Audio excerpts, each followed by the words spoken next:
बिस्मिल्लाहिर्रहमानिर्रहीम। अस्सलाम वालेकुम नादरीन, आप यूट्यूब चैनल देख रहे हैं। मैं इमरान खान हूँ। नादरीन, सबसे पहले स्पेन से आने वाली एक ज़बरदस्त खबर मैं आपको बताता हूँ। एक मुकाबला होता है यूरोप के अंदर जिसका नाम है यूरोविज़न। यहाँ पे गाने का मुकाबला है और ये आलमी सतह का मुकाबला है। यहाँ 25 ममालिक से गुलकार आते हैं, वो गाने गाते हैं, अपना अपना टैलेंट लेकर आते हैं। कोई पहले नंबर पे आता है, दूसरे नंबर पे कोई मुल्क आ जाता है, कोई तीसरे पे, कोई चौथे पे। वो इस तरीके से जो है वो बहुत सारा टैलेंट भी सामने आता है। तो ये मुकाबले होते हैं ममालिक के। ये बड़ा मकबूल है यूरोविज़न जो है पूरे यूरोप के अंदर, और लाखों लोग इसको एक वक्त में देख रहे होते हैं। तमाम बड़े बड़े नशरियाती इदारों के पास इसके कॉपीराइट्स हैं, वो इन्हें दिखा रहे होते हैं।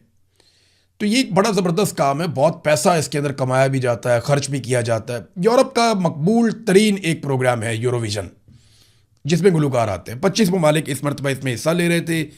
वियना में, ऑस्ट्रिया में इसका ग्रैंड फिनाले हो रहा था। जैसे आपने देखा होगा पाकिस्तान में पाकिस्तान आइडल के नाम से एक मुकाबला होता है, इंडियन आइडल के नाम से इंडिया में होता है। तो इस किस्म के मुकाबले यहाँ पे हमारे रीजन में भी होते हैं, चाइना में भी होते हैं, बाकी ममालिक में भी होते हैं। तो ये मुकाबला चल रहा था, तो स्पेन ने इस मुकाबले का ग्रैंड फिनाले नहीं दिखाया। हालांकि ये बहुत बड़ा नुकसान था, लेकिन उन्होंने क्यों नहीं दिखाया, ये है सबसे बड़ी खबर। स्पेन का जो सरकारी नशरियाती इदारा है RTV, इसने इसराइल की शिरकत की वजह से, कि यानी क्योंकि इसराइल इसमें शिरकत कर रहा है ग्रैंड फिनाले में और वो इसका हिस्सा है, तो इन्होंने यूरोविज़न 2026 का मुकम्मल बाइकआउट किया है। 1961 के बाद ऐसा पहली मरतबा हुआ है। यानी ये प्रोग्राम 1961 से दिखाया जा रहा है। 39 साल वो और 26 साल ये, लगभग 70 साल से आप ये समझ लें कि ये प्रोग्राम चल रहा है। लेकिन 1961 के बाद पहली मरतबा इस प्रोग्राम की बजाय मुतबादिल प्रोग्राम नशर किए गए। जैसे ही वियना में फाइनल का आगाज़ हुआ, जो बयान जारी किया गया स्पेन के टीवी चैनल के ऊपर, वो ये था कि यूरोविज़न एक मुकाबला है, लेकिन इंसानी हकूक़ का कोई मुकाबला नहीं है। यहाँ लापरवाही या बेहिसी की कोई गुंजाइश नहीं है। फ़लस्तीन के लिए, अमन के लिए और इंसाफ के लिए।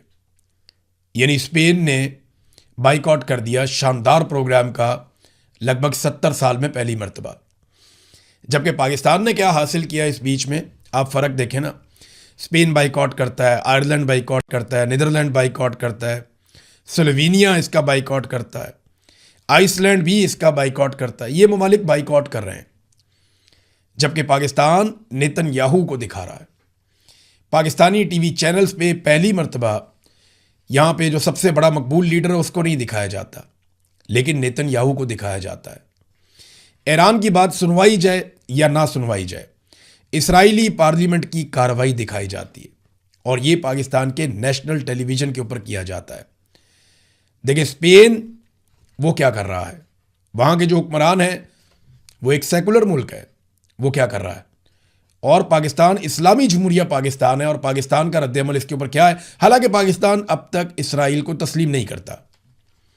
स्पेन ऐसा मुल्क नहीं है जो इसराइल को तस्लीम नहीं करता, पाकिस्तान ऐसा मुल्क है जो इसराइल को तस्लीम नहीं करता। हमारे पासपोर्ट के ऊपर लिखा हुआ है कि आप इस पासपोर्ट पे इसराइल नहीं जा सकते, या कोई इसराइली अपने पासपोर्ट पे पाकिस्तान नहीं आ सकता, क्योंकि हम उन्हें मानते ही नहीं हैं, हम रिकग्नाइज ही नहीं करते। लेकिन आप ये देखें कि आज पाकिस्तान कहाँ पे खड़ा है। ये फील्ड मार्शल आसिम मुनीर की पॉलिसी है। इससे पहले जनरल बाजवा की भी ये ख्वाहिश थी, जिसका इजहार वो कई मरतबा कर चुके थे। अब ज़रा थोड़ा पाकिस्तान में आए। हमारी ये खबर थी, उसकी तस्दीक IMF ने भी कर दी है। पहले जो IMF ने तस्दीक की है वो मैं आपके सामने रख देता हूँ। मैं आपको कई दिनों से बार बार एक बात कर रहा हूँ कि जनाब पाकिस्तान के अंदर मौजूदा हुकूमत तेल के आलमी बहरान को, अभी वो इतना बड़ा नहीं है, पाकिस्तान में मौजूदा हुकूमत उसको अपने मुनाफे के लिए इस्तेमाल कर रही है। क्योंकि पाकिस्तान के अंदर टैक्सेस जमा नहीं हो रहे, रेवेन्यू कलेक्शन हो नहीं पा रही, कारोबारी ज़िंदगी बंद है, लोग कोऑपरेट नहीं कर रहे, हुकूमत को लोग मानते नहीं हैं, लिहाजा हुकूमत लोगों की जेबें काट रही है और पैसा इकट्ठा कर रही है पेट्रोलियम मसनूआत के ऊपर लेवियाँ और टैक्सेस लगा लगा कर। अब IMF ने इसकी तस्दीक कर दी है। हुकूमत के रेवेन्यू का बड़ा इन्हिसार पेट्रोलियम मसनूआत पर आए टैक्सेस पर है। ये इंकशाफ अब IMF ने भी कर दिया है। आईएमएफ ने फेडरल बोर्ड ऑफ रेवेन्यू के टैक्स वसूलियों में कमी पर तशवीश का इजहार करते हुए इंकशाफ किया कि हुकूमती रेवेन्यू यानी हुकूमत जो पैसा बना रही है उसका एक बड़ा इन्हिसार पेट्रोलियम मसनूआत पर आयद इजाफी टैक्सेस पर है, जबकि मुख्तलिफ शोबों को जीडीपी का 1.2% टैक्स छूट भी हासिल है। यानी बहुत सारे शोबों को हम टैक्स के अंदर छूट भी दे रहे हैं, अमीरों को, ताकतवर लोगों को, उन्हें हम टैक्स के अंदर छूट देते हैं। जैसा कि अभी पाकिस्तान ने जेट फ्यूल यानी वो तेल जो हवाई जहाज़ों के अंदर डलता है, बहुत आला रिफाइंड क्वालिटी का तेल होता है, उस तेल की कीमत में कमी कर दी 320 रुपये का लीटर, जबकि गरीब आदमी अपने मोटरसाइकिल में और रक्शे में जो तेल डालता है उसकी कीमत में इजाफा करके उसको लगभग 410 रुपये फ़ी लीटर तक पहुंचा दिया। यह है पाकिस्तान के अंदर हुक्मरानों की पॉलिसी। ये अमीर आदमी के लिए, अलीट क्लास के लिए पाकिस्तान बना हुआ है, गरीब आदमी के लिए नहीं बना। और इसी बुनियाद के ऊपर ये एक और ख़बर आप देखिए कि किस तरीके से पाकिस्तान की सरकार ने आईएमएफ के साथ नए वादे कर लिए हैं। पाकिस्तान के जो वादे हैं वो ये है कि बिजली गैस महंगी की जाएगी, बजट में हम नए टैक्सेस लगाएंगे। आईएमएफ को पाकिस्तान ने यकीन दहानी करवा दी है, और जो नए टैक्सेस लगेंगे उनके बारे में मैं आपको पहले ही बता रहा हूँ कि बिजली के बिलों में नया सरचार्ज आपके ऊपर लगेगा, टैक्स नया लगेगा आपके ऊपर गैस के बिलों में भी, और इसके बाद आपके ऊपर इस किस्म के टैक्सेस लगाए जाएंगे कि आप हैरान हो जाएंगे। जबकि पेट्रोलियम लेवी की मद के अंदर भी अगले साल से ज़्यादा बड़ा हदफ मुकर्रर किया गया है। आलमी मंडी में तेल की कीमतें जितनी मर्जी कम हो जाए, मौजूदा हुकूमत जंग का बहाना बनाकर या कोई ना कोई बहाना बनाकर आवाम की जेबें काटती रहेगी। ये मैंने आपको पहले बताया था। अब आईएमएफ के साथ इनकी डीलिंग जो है वो इस बात को साबित भी कर रही है। देखिए ना, ये हुकूमत दो चीज़ें करती है। एक, तमाम मुखालिफ आवाज़ों को कुचल देती है, किसी को सच बोलने नहीं देती। अभी मैंने आपको बताया कि इंटेलिजेंस एजेंसी है आईएसआई, उन्होंने सहाफ़ियों को बुलाकर धमकाया और उनको कहा कि आप ये करेंगे और ये नहीं करेंगे। उनको नई इंस्ट्रक्शंस दी गई हैं। ये बहुत अजीबोगरीब काम। देखिए, सहाफ़ियों का काम है कि वो मिले लोगों से, खबरें इकट्ठी करें, इंफॉर्मेशन लें, लेकिन आप उनको धमका नहीं सकते। हाँ, अगर आपके पास कोई खबर है तो आप उनको दे सकते हैं, वो उसकी तस्दीक करने में उनका हक है। यानी खबर आपको कहीं से भी मिले, किसी भी सोर्स से मिले, जर्नलिस्ट खबर ले लेता है, लेकिन उसकी जिम्मेदारी है कि वो उसकी तस्दीक करे। लेकिन यहां पे तो धमकियां लगाई जा रही हैं, ज़बरदस्ती की जा रही है और लगातार की जा रही है। आज़ाद कश्मीर में पाकिस्तान तहरीक इंसाफ के साथ एक और ज़्यादती की गई है। अब ये खबर जो है वो बीबीसी पे भी छप गई है। पीटीआई की रजिस्ट्रेशन मुस्तरद कर दी गई आज़ाद कश्मीर में। देखिए, पाकिस्तान में पहले यही किया था, फिर उसके बाद गिलगित बल्तिस्तान में यही किया कि जिस पार्टी के साथ पाकिस्तान तहरीक इंसाफ ने इल्हाक किया, उसके साथ मिलकर इलेक्शन लड़ने का फ़ैसला किया, उसका भी इंतखाबी निशान जो है वो पोलो मैन वो वापस ले लिया। और अब पाकिस्तान तहरीक इंसाफ का जो आज़ाद कश्मीर चैप्टर है, क्योंकि आज़ाद कश्मीर को एक अलग मुल्क की हैसियत हासिल है ना, वहाँ का इलेक्शन कमीशन भी अलग है, तो पीटीआई की रजिस्ट्रेशन वहाँ पे मुस्तरद कर दी गई है। तहरीक इंसाफ के चेयरमैन बैरिस्टर गौर ने कहा कि पीटीआई के साथ एक बार फिर इम्तियाजी सलूक किया गया है। इस बार पाकिस्तान के ज़ेर इंतज़ाम कश्मीर में ये सब हुआ है। उन्होंने अपने एक ट्वीट में बताया कि कश्मीर इलेक्शन कमीशन ने बगैर किसी माकूल वजह के पीटीआई आज़ाद कश्मीर की रजिस्ट्रेशन मुस्तरद कर दी है। कश्मीर हाई कोर्ट ने 5 अक्टूबर 2023 को तमाम सियासी जमातों की रजिस्ट्रेशन मनसूख करते हुए असर नौ रजिस्ट्रेशन का हुक्म दिया था, जिसके तहत पाकिस्तान तहरीक इंसाफ कश्मीर ने 20 नवंबर 2023 को तमाम मतलूबा दस्तावेज़ात जमा करवा दी थी। लेकिन उसके बाद अचानक से पाकिस्तान के ज़ेर इंतज़ाम कश्मीर में 2026 के इंतखाबात से कबल इलेक्शन कमीशन ने पाकिस्तान तहरीक इंसाफ की रजिस्ट्रेशन की दरख्वास्त मुस्तरद कर दी। यानी अब वो ये कह रहे हैं जनाब कि पाकिस्तान तहरीक इंसाफ अब आज़ाद कश्मीर में भी नहीं है। क्यों पता है? इसलिए कि तहरीक इंसाफ और उसका इंतखाबी निशान होगा तो लोग उसके ऊपर वोट डालेंगे। जब वोट डालेंगे तो वहाँ पे पाकिस्तान तहरीक इंसाफ की हुकूमत बनेगी। हुकूमत बनेगी तो वहाँ के जो सेक्टर कमांडर हैं उनकी कमख्ती आ जाएगी। देखिए, हमें ये बात समझनी पड़ेगी कि पाकिस्तान की मिलिट्री एस्टेब्लिशमेंट कम से कम 3 जगह ऐसी है। वैसे तो पाकिस्तान में कहीं पे भी वो ये अफोर्ड नहीं कर सकते कि कोई हुकूमत बन जाए जो पाकिस्तान की मिलिट्री एस्टेब्लिशमेंट के मफादात के ख़िलाफ़ हो, लेकिन बलूचिस्तान, गिलगित बल्तिस्तान और आज़ाद कश्मीर, ये 3 ऐसी जगह हैं जहां पे फौज बिल्कुल बर्दाश्त नहीं कर सकती, मिलिट्री एस्टेब्लिशमेंट इस बात को बिल्कुल भी बर्दाश्त नहीं कर सकती ये यहाँ पे कोई ऐसी हुकूमत हो जो अवामी हुकूमत हो और मिलिट्री एस्टेब्लिशमेंट के मफादात के खिलाफ एक कदम भी चल सकती हो। लिहाजा वो यहाँ पे हमेशा से कठपुतली हुकूमत बनाते हैं, कोशिश करते हैं, इस मरतबा फिर कोशिश कर रहे हैं। देखिए, नारे ये लगाए गए कि मकबूजा कश्मीर को आज़ाद करवाया जाएगा और हरकतें जो की जा रही हैं वो आज़ाद कश्मीर पे ही कब्जे की तैयारी की जा रही है, जाली इलेक्शन के ज़रिए से अपनी कठपुतलियाँ बिठाकर। और वो कठपुतलियाँ आप आने वाले दिनों में बैठी हुई देखेंगे भी। ये नॉर्मल होता जा रहा है पाकिस्तान में। जब तक पाकिस्तानी इससे जान नहीं छुड़ाएंगे मुल्क आगे नहीं बढ़ेगा। सुहेल आफरीदी ने बिलाखिर अपनी काबीना में तौसीह कर दी है। यहाँ पे 4 नए मुशीर शामिल किए गए हैं, 6 नए वज़रा शामिल किए गए हैं, 8 नए मावनीन खसूसी उनको भी शामिल किया गया है और चीफ सेक्रेटरी को और दीगर सबको आगाह कर दिया गया कि अब ये हमारी काबीना का हिस्सा है। सवाल ये पैदा होता है कि क्या ये बहुत ज़रूरी था? यानी एक बहुत बड़ी काबीना बनाकर क्या हासिल करेंगे? क्या इससे इमरान खान साहब की जेल ख़त्म हो जाएगी? ये हुकूमत लोगों ने इसलिए नहीं दी थी कि आप यहाँ पे बहुत अच्छी गवर्नेंस करके दिखाएं। ये तो आपको करनी पड़ेगी। जब आपके पास हुकूमत है तो आपको काम करना ही पड़ेगा। लोगों ने आपको वोट इसलिए दिया था कि इमरान खान के साथ जुल्म और ज़्यादती हो रही है, उस जुल्म और ज़्यादती को रोका जाए। अब ये खबर जो मीडिया में आई है वो ये कहती है कि अरकान की तादाद आईनी हद से तजावज़ कर गई है। यानी आप खैबर पख्तूनख्वा की काबीना में 15 वज़ीरों को रख सकते हैं, अब वज़ीर आला समेत वहाँ पे 17 हो गए हैं जो आईनी हद है उससे तजावज़ कर गए हैं। और जो मुशीर हैं उनकी तादाद 5 मुकर्रर की गई है आईनी नुक्ता नज़र से, और अब मुशीरों की तादाद ये पाकिस्तानी मीडिया की खबरों के मुताबिक अब ये 6 हो गई है। तो एक बहुत बड़ी तादाद में लोगों को इकट्ठा कर लिया वज़ीर आला खैबर पख्तूनख्वा ने। तो देखते हैं कि इमरान खान साहब ने जो उनको टारगेट दिए हैं या इमरान खान साहब के जो उनके हवाले से तवक्कुआत हैं क्या वो उस पर पूरा उतर सकते हैं। अभी तक तो मुझे कुछ भी नज़र नहीं आया स्ट्रीट मूवमेंट के हवाले से कि कुछ किया गया हो, कुछ 4 कदम भी चले हों। बस 1-2 स्टेटमेंट आए थे, लेकिन स्ट्रीट मूवमेंट के हवाले से बिल्कुल ज़ीरो कारकर्दगी है, चाहे वो खैबर पख्तूनख्वा की हुकूमत है, चाहे वो पाकिस्तान तहरीक-ए-इंसाफ है। क्योंकि शायद इनको पता ही नहीं है कि स्ट्रीट मूवमेंट होती क्या है। हर गली, हर मोहल्ले, हर कूचे में करिया करिया आप अपना पैगाम लेकर जाते हैं, नौजवानों को, ख़वातीन को, लोगों को आप इकट्ठा करते हैं, आप एक मोमेंटम बिल्ड करते हैं।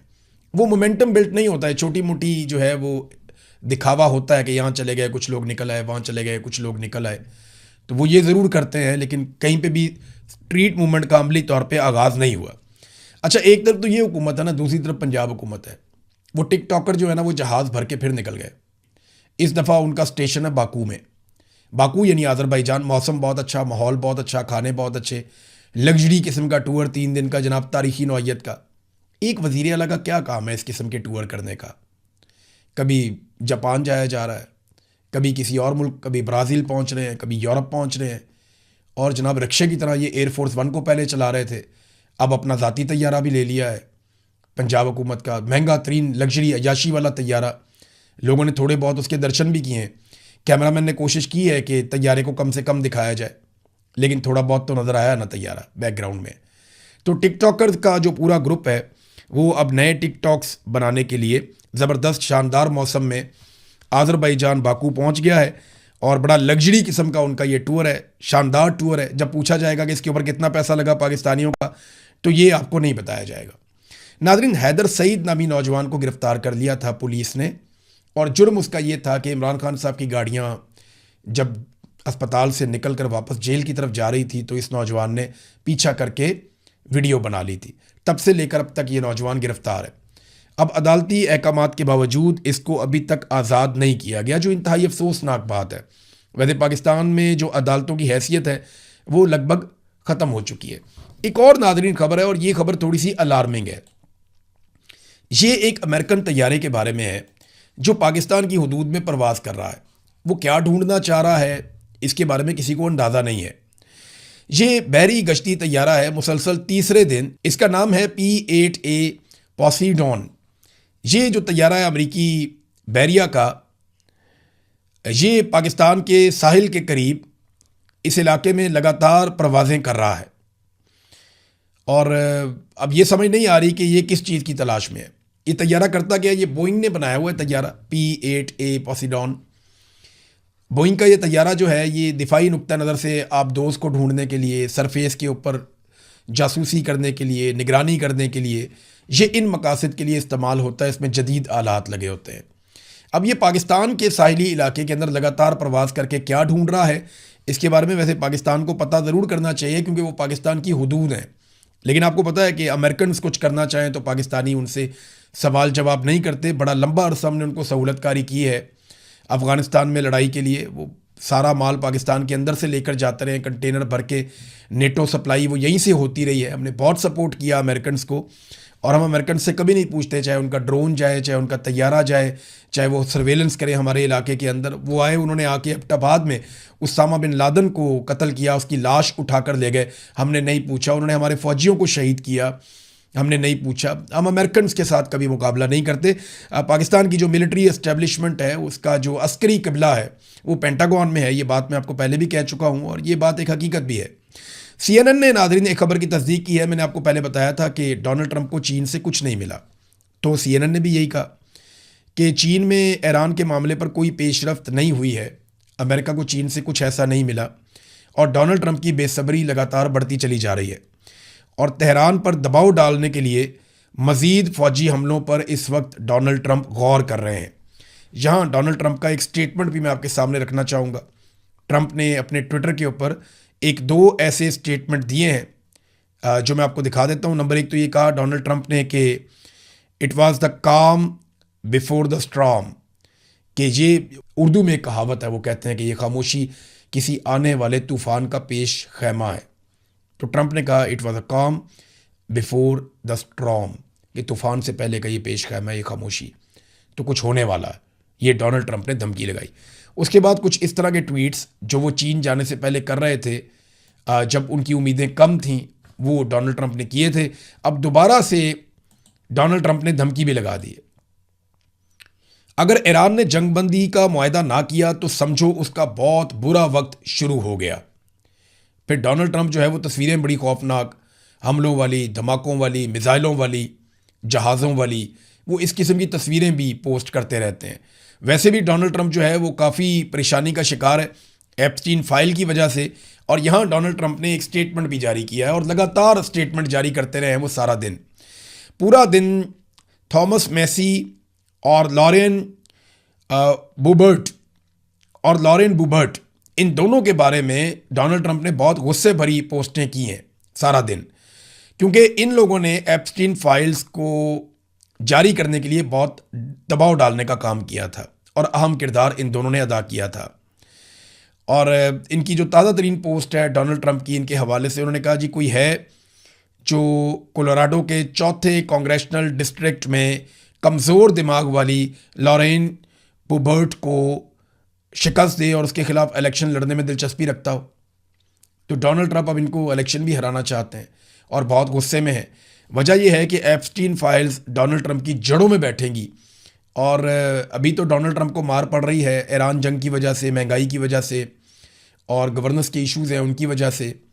लेकिन जैसे ही इलेक्शन करीब आएगा, चाहे वो मिड टर्म इलेक्शन है, चाहे वो नेक्स्ट इलेक्शन है, तो आप देखेंगे कि एकदम बड़ी शिद्दत के साथ एप्स्टीन फाइल का मामला खुलेगा, और रिपब्लिकन्स के मुकाबले में डेमोक्रेट्स इसको बड़े पैमाने पर इस्तेमाल करेंगे, और पूरे अमेरिका के अंदर मीडिया पे ये मेन खबर बन जाएगी। ये आप देखेंगे होता हुआ। जब ये होगा तो मैं आपको याद दिलाऊंगा कि हमने आपको पहले बताया था, और ये होना है अल्टीमेटली।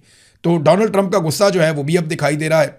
ट्रंप एडमिनिस्ट्रेशन यूएई पर दबाव डाल रही है, और लगातार दबाव डाल रही है कि ईरान के खिलाफ जंग में वो अपना किरदार बढ़ाएं, और ईरान का जो एक स्ट्रेटेजिक असासा है जजीरा लावान, उसके ऊपर कब्जे के लिए दबाव डाला जा रहा है। ये टेलीग्राफ ने दावा किया है कि ये अब बहुत बड़ा दबाव डालने की तैयारी हो रही है कि यूएई कब्ज़ा कर ले लावान के जजीरे पर, और जो लड़ाई की शिद्दत है उसमें ज़्यादा खुलकर सामने आए यूएई, और ये ट्रंप की एडमिनिस्ट्रेशन दबाव डाल रही है। टेलीग्राफ ने इस चीज़ को रिपोर्ट किया है। नाजरीन, एक और वाक़या हुआ अमेरिका में, इसकी वीडियो मैंने देखी, और ये एंटनी ब्लिंकन है। अभी मार्को रूबियो इस वक्त सेक्रेटरी खारजा है अमेरिका के, सेक्रेटरी ऑफ द स्टेट, वजीर खारजा। इनसे पहले एंटनी ब्लिंकन थे जो बाइडन के दौर में।